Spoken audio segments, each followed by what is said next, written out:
Hi Gemini, welcome to your reading for April the 25th till the 1st of May. This is a general reading, although to be honest I think there's only about 50 of you that come to the channel at the moment, so maybe it'll resonate with all 50. Speaking of which, I really appreciate everyone turning up. That's it. I just love it. Thank you so much for caring to share really and coming along and see what these readings have to say. I found them really enjoyable. It seems to be working well for everybody. So yeah, Gemini, let's see what the week holds. I've shuffled these off screen because they're so clunky to do. I've done it on a couple of the other signs, but we'll jump in and see what we get. King of Swords. His sword is actually planted in the ground, is turning to stone. It's that real, you know, you could almost call him heartless, so much so he's got this little gold marble in the centre. He has got a heart. He's deliberately made his crown out of swords because he knows that it cuts both ways. Butterflies are about creativity and that intent, creativity, that transformation.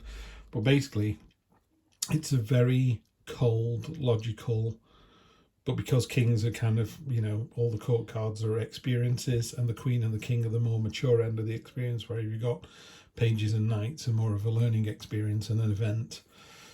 Queens and kings are this sort of mature energy, and again he's really on top of his game. You know, it's this kind of stoicism but fair. You know, he's cool, calm, collected, so that's a great energy for the week. Whatever anything else throws at you this week, that's going to be great.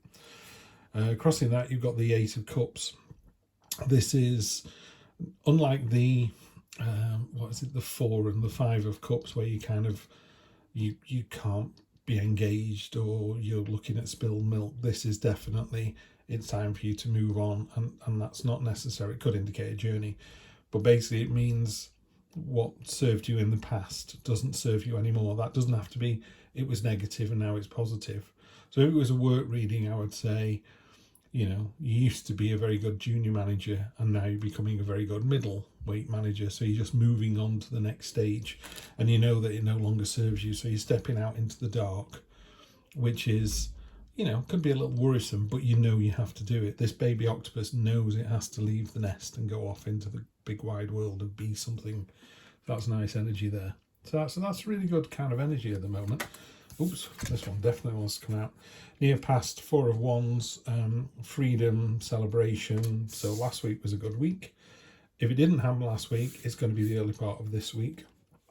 But yeah, great card in the past. In the future, generational stability. Very few people can afford an elephant. Very few people can afford a white elephant.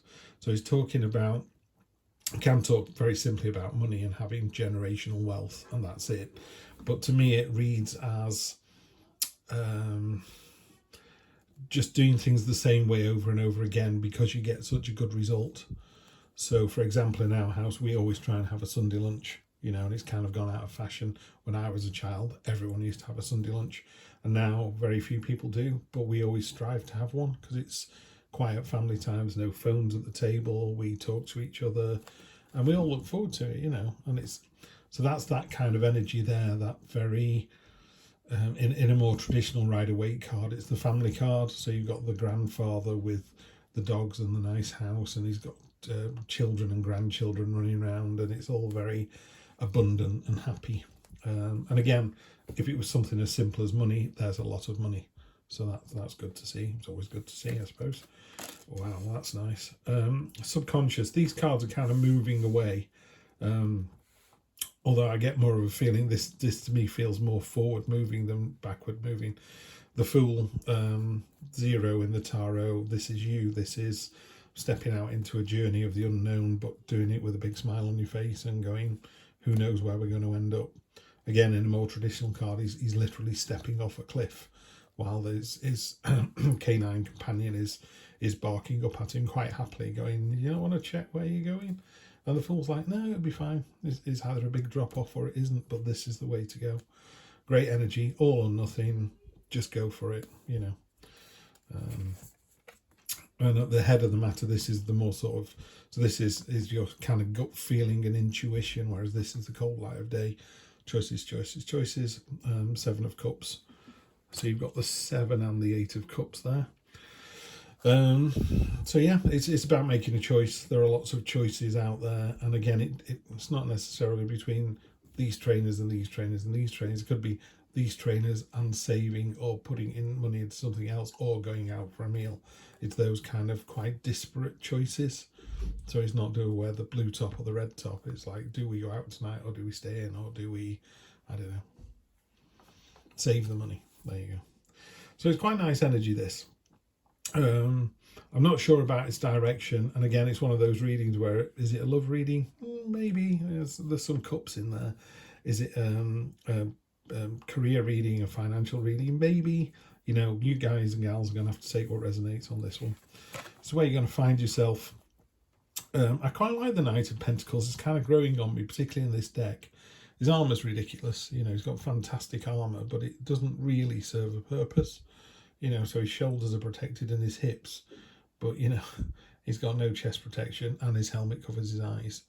He's actually creating his weapon out of his subconscious. He's just thinking a sword into being, and that's what it's about. It's a great daydreamer card. It's a card of imagination.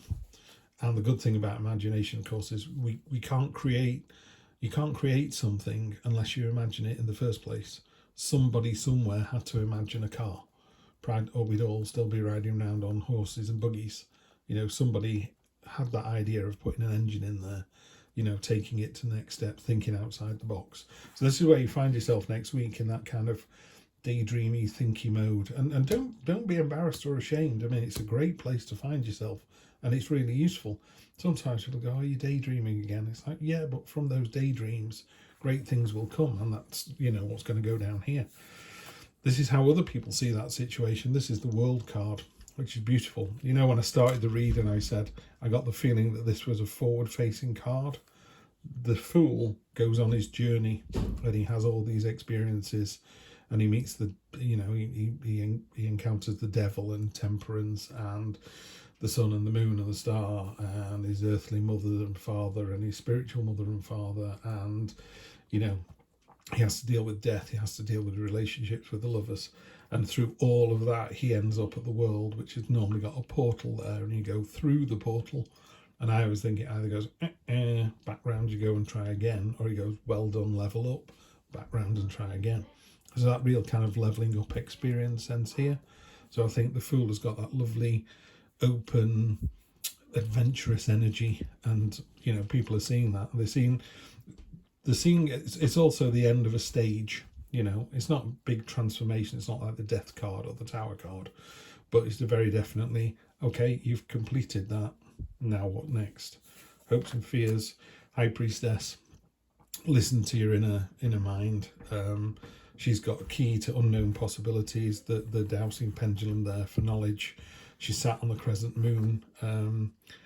You know, she's all about sort of internalizing and kind of, you know, when you think something is right and you don't know why, that's High Priestess energy. You know, she just knows.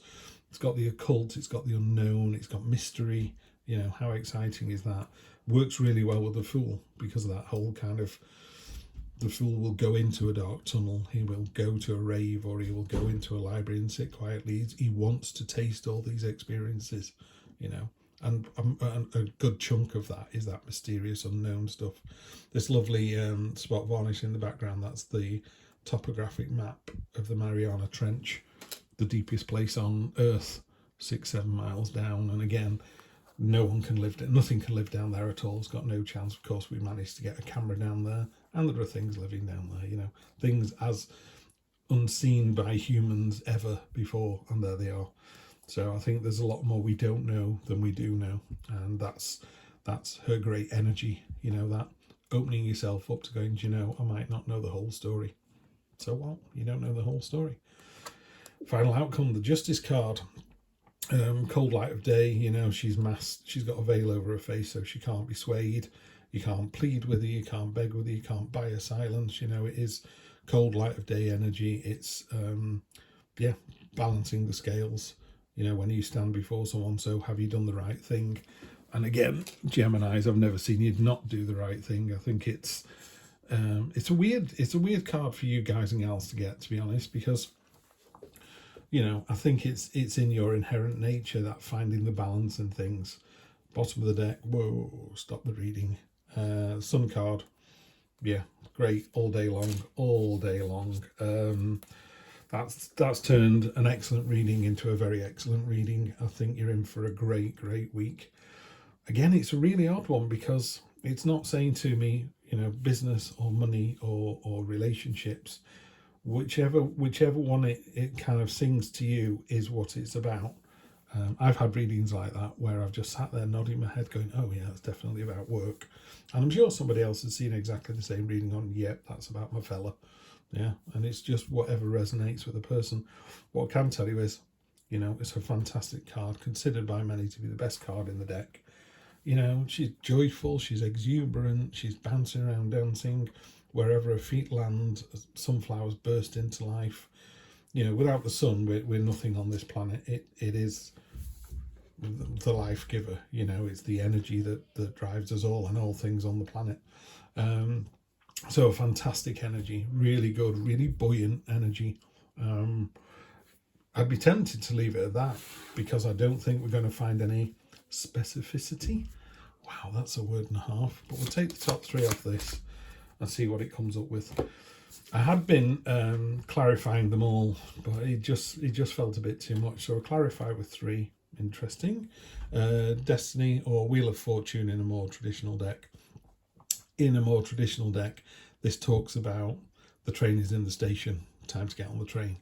And if you don't get on it this time, then it'll come round again because the tarot is cyclical. But yeah, it's very definitely saying the train is in the station, jump on board. The Wheel of Fortune is coming round and it's saying get on. You're not getting on? Okay, we'll go back around again. We'll see you next time. We'll see you in a day, a week, a month, a year, 5 years, 10 years, whatever. But it'll go back around and come back around again. Hierophant, all about the greater good, all about knowledge, learning, understanding, seeing other people's points of view. On top of the staff, there's a beehive. And basically, everyone who knows me on this channel, I always talk about Marcus Aurelius, one of the Roman emperors, last of the great Roman emperors, I suppose. He said, if it's not good for the hive, it's not good for the bees. It's as simple as that. It really is. I can't tell you how many times I've thought of that in my head when something's going wrong or I'm doing something that could be considered selfish. It's like, is it good for everybody else? Is it just good for me? If it's not good for the hive, it's not good for the bees, it's not good for the family, it's not good for me long term. That short-term gain for long-term pain never seems to work out. So yeah, I think next week there's a little bit of teamwork in there. And again, that could be teamwork as in partnerships. It could be two people. That could be teamwork just with your higher self. It could be teamwork with your subconscious and your conscious. It doesn't have to be a team of people. Tarot is very much about finding that thin red string that links everything together. Those murder mysteries where it's got a pin on a map and it all the strands linked together. That's a bit like the destiny image on this card, actually. That's probably where I've got it from. Hard to see on this one, but these are all the strands of fate that he's weaving over our world. You've got a prism pointing down, a triangle pointing down, one pointing up. As above, so below. Conscious, subconscious, yin and yang. What we know, what we don't know. In this deck, it talks a little bit more about it coming from left field and being quite traumatic and being something we didn't expect. I'm not sure I believe in that. I think fate, we have more control over our fate than that would suggest. For example, if the train is in the station and people get there and go, oh, there's 3 trains, which one do we get on? I'd just say, it doesn't matter. Just get on one of the trains. It's telling you to get on board. But I need more information. I need to know which train it is. Why? You go north, you go south, you go west, you go east. Doesn't matter. Get off at the next stop and come back again if you don't like it. Just get on the train. So that's it. That's, make the destination. And that destination could be to your subconscious. That destination could be to a new chapter. That destination could be to daydreams. That destination could be to jumping in with both feet. And I know that sounds really wide, and it's not, because somebody's going to read this and go, I know exactly what this is about. Hopefully all 50 of you, that'd be good. Nice to see. Eight of Pentacles. This is the card of hard work, but it's that real physicality, the hammers smoking there from use. You've really been knocking this out of the park, you know, you've smashed it. And people can see that, you know, they can see the reward. The 8 becomes the 9, the 9 becomes the 10. You know, the harder you work, the luckier you get. It's that kind of energy. But it's a really interesting read. It's been the most difficult to narrow down. Some of the others have kind of gone, you know what, I know what this is about. This one's a bit more open, which I really love. I think that's for you to pick out the pieces. If it was me, personally, I'm getting drawn to the Fool, the High Priestess, and Justice, but Justice is Libra card. If you don't know by now, I'm Libra, so my Sun, Moon and Rising are all Libra. Not very many Libras come into this channel, unfortunately, but early days. So, and again, if you've got the Sun underneath it all, the Sun is just great. It's just lifting all the cards. You have no negative cards here. So it's a really good reading, but I don't know what the focus is on. So let's just leave it at that. You're in for a great week, and I'd love to find out from your comments, you know, whether it was a love reading, whether it was, you know, something to do with money or your job or anything like that. And obviously, as we know, this week drives next week, which drives the week after. So you're in for a great week next week, and let's see where it goes the following week. Have a great time, enjoy yourselves, and I will see you next Sunday for more of the same. Gemini, goodbye.